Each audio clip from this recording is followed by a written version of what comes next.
Greetings, class. For this installment, we're going to talk about the question, what is peace studies? And so, broadly speaking, what we want to do is think about how peace can be approached from all variety of ways of knowing. And that's to say that all academic disciplines, right? So peace studies would be the sciences and the humanities and the arts that help us to better understand the conditions of peace in the world. And so peace, right?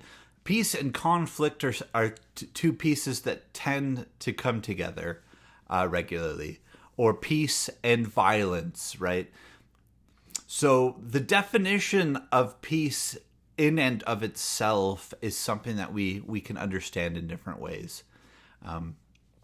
Early in this class, we'll approach the definition of negative peace versus positive peace, where Johann Galtung is credited with coining the term negative peace and positive peace to explain kind of this idea that people have that peace is the absence of violence. And so, on the one hand, peace being the absence of violence is something intuitive, but we think of the direct violence, but we don't necessarily include the structural or the institutional violence, which would be those things that manifest such that it allows the conditions of direct violence to exist. So anyway, those distinctions are things we'll talk about later.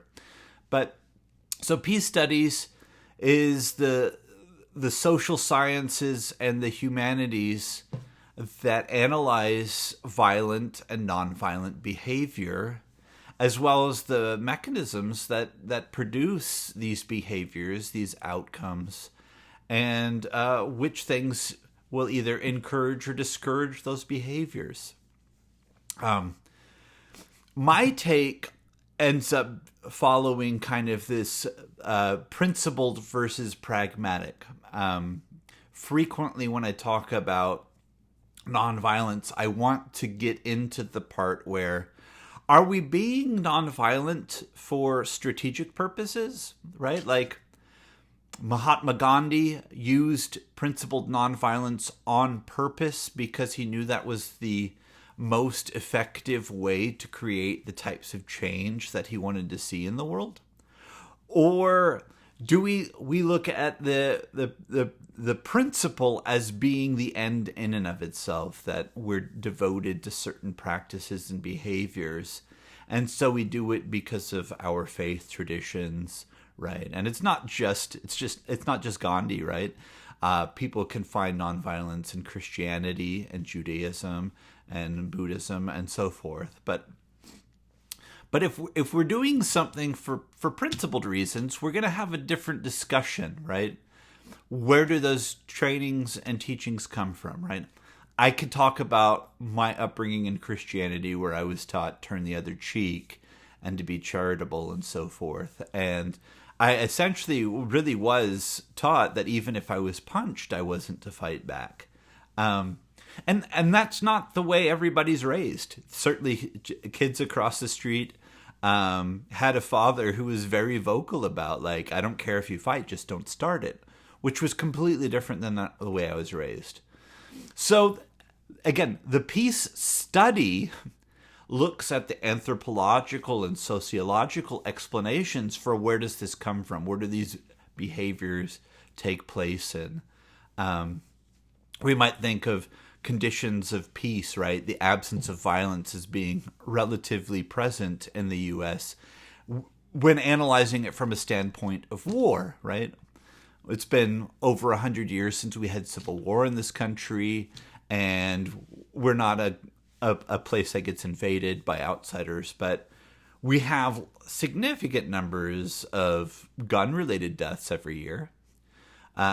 We have people who celebrate sports like boxing and football that people get injured pretty seriously. The displays of masculinity tend to have a toxic, violent attitude, manifestation, presence.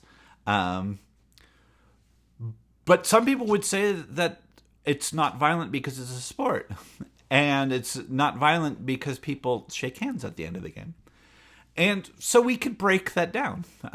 We could break that down in the systematic analysis of comparing different behaviors with one another. And so again, peace studies looks to analyze the engagement of violence and nonviolence in the world, the behaviors, where they come from, what motivates them. Looking at conflict resolution processes, what other steps are people taking? Is it just avoid or compete, or do we have other ways of getting to our problems in the world?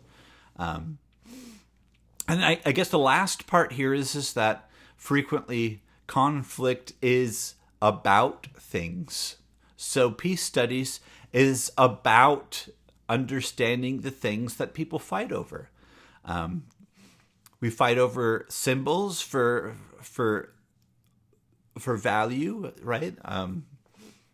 People look at locations as having a deeper spiritual meaning, but those same locations might have something to do with resources and abundance and scarcity and markets and value. And so we come to understand the things in the world in peace studies in their relationships to the promotion of peace or the promotion of conflict or the promotion of both, right? In this class, we will see that frequently we have kinds of dilemmas, right?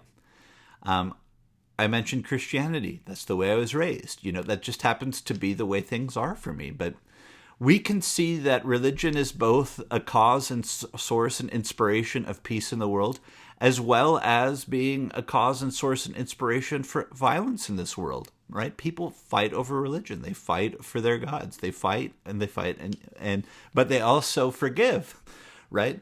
So Christianity could cause somebody to fight somebody for, spiritual reasons. Simultaneously, it might be the source of peace and the opportunity for people to come together and experience mercy and grace. So that's what we're doing. This introduction to it is looking at the pieces, not to say what's the right thing on the whole, because what's right for one person might not be right for the other person, but being able to look, a kind of seeing things from the eyes of others. That's what this is really about, right? Peace and conflict studies look at conflicts in the world and try to make sense of the pieces and the forces in operation which cause things to either achieve some sort of harmony or that cause them to clash. If we can figure out why people clash, then we can do a better job of trying to create conditions that will prevent that clash if we want to see the promotion of peace in the world, right? We can discourage certain things. We can create interventions, right?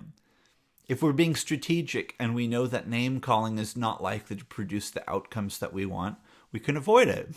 But if we think about other contexts in which maybe some name calling might help for some strategic interest, then maybe we want to encourage that. Again, peace and conflict studies are about this analysis. The mechanisms that create it, the conditions that we operate under, what the influences of these different variables upon one another are, so that we can start making predictions about what's happening in the world. And even if our predictions are imperfect, that we say that something is more likely to produce an outcome, even if it's not guaranteed, that really helps us to understand how we can live together in this world. So that's what we'll be doing. That's what we'll be talking more about. See you in the next one.